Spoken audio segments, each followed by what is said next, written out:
भूतिया हाईवे। अजय और रश्मि दोनों की शादी को 4 महीने बीत चुके थे, पर काम में इतना बिजी होने के कारण वे दोनों साथ में कहीं घूमने ही नहीं गए थे। तो समय की कमी के कारण अजय ने शहर से थोड़ी ही दूर एक रिसोर्ट में बुकिंग कराई कि आने जाने में समय बर्बाद नहीं होगा, और वे दोनों केवल 2 दिन के लिए शहर से दूर निकल गए। दोनों थोड़ी दूर तय करने के बाद हाईवे की ओर निकल गए। सर्दी का मौसम होने के कारण जल्दी ही रात भी हो गई।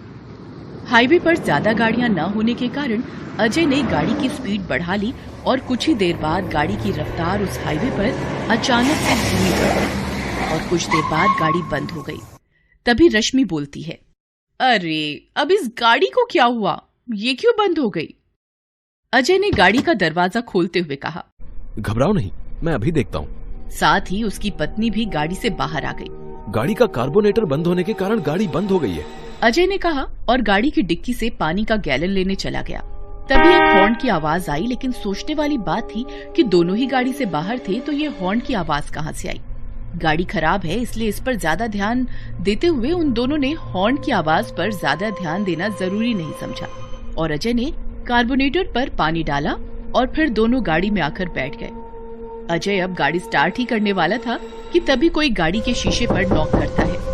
अजय गाड़ी का शीशा नीचे करके देखता है तो वहाँ एक लड़की बहुत घबराई हुई कहती है, अजय मेरे पीछे कुछ गुंडे पड़े हैं जो मुझे मारना चाहते हैं। मुझे प्लीज अपने साथ ले चलिए और आगे कहीं भी बीच रास्ते में उतार दीजिएगा।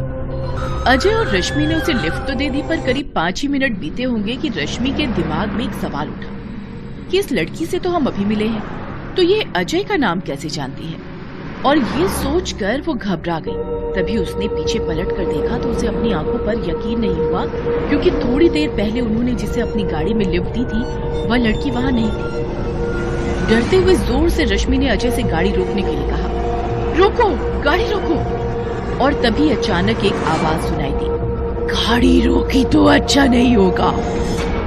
अब रश्मि और अजय दोनों ही बहुत ज्यादा घबरा गए। रश्मि डर से और चीखते हुए, गाड़ी रोको अजय, अभी गाड़ी रोको।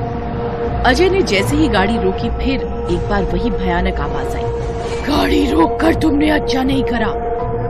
अजय और रश्मि को अब कुछ भी समझ में नहीं आ रहा था कि उनके साथ क्या हुआ था। जो कुछ भी पिछले 10 मिनट में हुआ वह सच था या उनका वहम। और जैसे ही दोनों गाड़ी से बाहर निकलकर देखते हैं तो दोनों हैरान हो जाते हैं, क्योंकि ये वही जगह थी जहाँ तकरीबन 15 मिनट पहले उस लड़की को लिफ्ट दी थी। अजय और रश्मि इससे पहले कुछ समझ पाते उन्हें फिर एक जोरदार आवाज सुनाई दी, पर जो एक ट्रक थी उसी आवाज के साथ उन्हें ऐसा लगा जैसे वो किसी सपने से जागे हो। और तभी वो अपनी गाड़ी में बैठे और वापस घर की ओर चलती है। घर वापस आते समय अजय ने रश्मि को इतना डरा हुआ देखा तो उसका ध्यान उस हादसे से मिटाने के लिए कहता है, रश्मि अब तो बहुत भूख लगी है और तुमने भी सुबह से कुछ नहीं खाया रास्ते में। कोई ढाबा मिलता है तो हम दोनों कुछ खा लेंगे। क्या? अच्छा ठीक है। और कुछ दूर चलने के बाद अजय को उस अंधेरी रोड पर दूर से ही एक रोशनी दिखाई देती है और वह कहता है, लो ढाबा भी मिल गया, अब पहले कुछ खा लेते हैं फिर घर चलते हैं। लो ढाबा भी मिल गया, अब पहले कुछ खा लेते हैं फिर घर चलते हैं। और वे दोनों ढाबे पर पहुंच जाते हैं। ज्यादा रात होने के कारण उस ढाबे पर कोई राहगीर नहीं होता। वहां बस उस ढाबे का मालिक और 2 खाना परोसने के लिए लड़के होते हैं। वे दोनों बेंच पर बैठ जाते हैं और अजय वहां काम कर रहे एक लड़के को बुलाता है।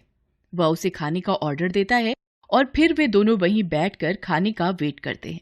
कुछ ही देर बाद एक लड़का वापस आता है। उसके एक हाथ में खाने की डिश और दूसरे हाथ में पानी का जग होता है। वह लाकर टेबल पर रख देता है।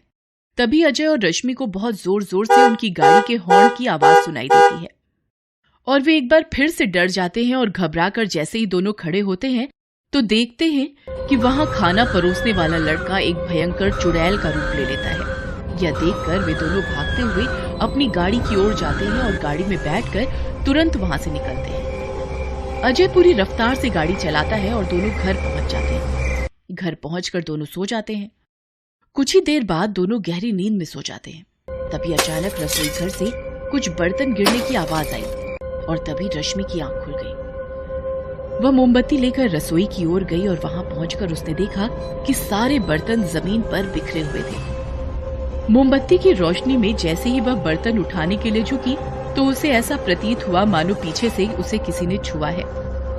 उसने जैसे ही पीछे पलट कर देखा तो वहाँ कोई नहीं था और वह घबरा गई और वापस अपने कमरे की ओर जाने लगी।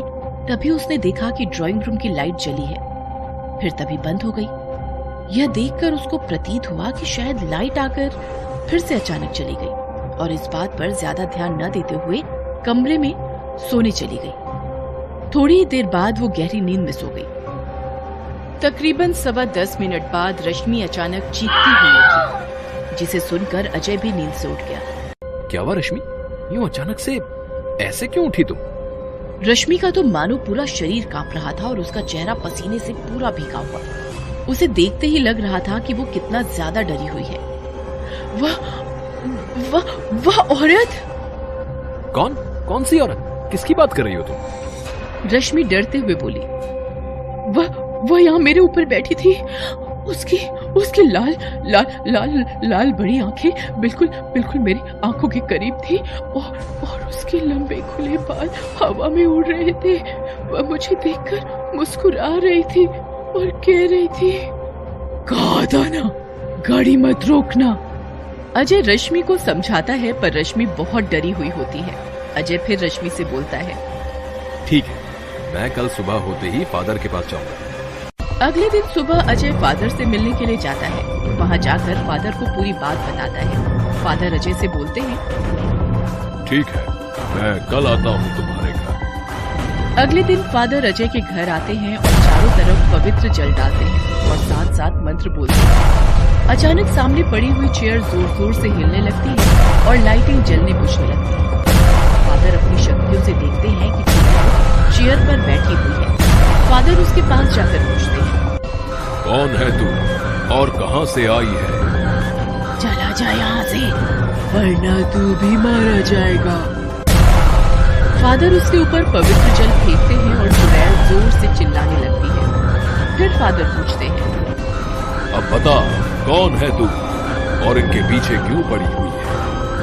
मैं नेहा अजय से बहुत प्यार करती थी। मैं किसी नेहा को नहीं जानता। पिछले जन्म में हम दोनों एक दूसरे से बहुत प्यार करते थे, लेकिन हमारे घर वालों को हमारा प्यार बिल्कुल भी पसंद नहीं था। इसलिए हम दोनों ने खुदकुशी कर ली थी, क्योंकि तुम्हारा अंतिम संस्कार पूरी रीति रिवाज से हुआ था। इसलिए तुम्हारा जन्म दोबारा हो गया और मैं तुम्हारे इंतजार में 25 सालों से भटक रही हूँ। ये सब सुनकर अजय और रश्मि के होश उड़ गए। फिर चुड़ैल बोलती है, चलो अजय, अपनी दुनिया में जहाँ सिर्फ हम दोनों होंगे।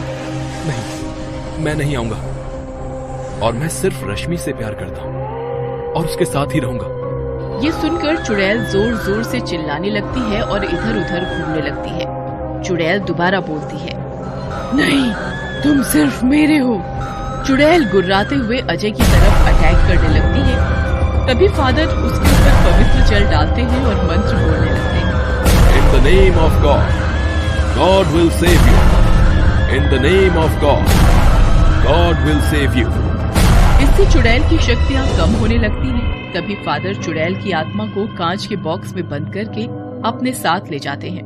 उसके बाद अजय और रश्मि अपने घर में खुशी खुशी रहने लगते हैं। Thanks for watching.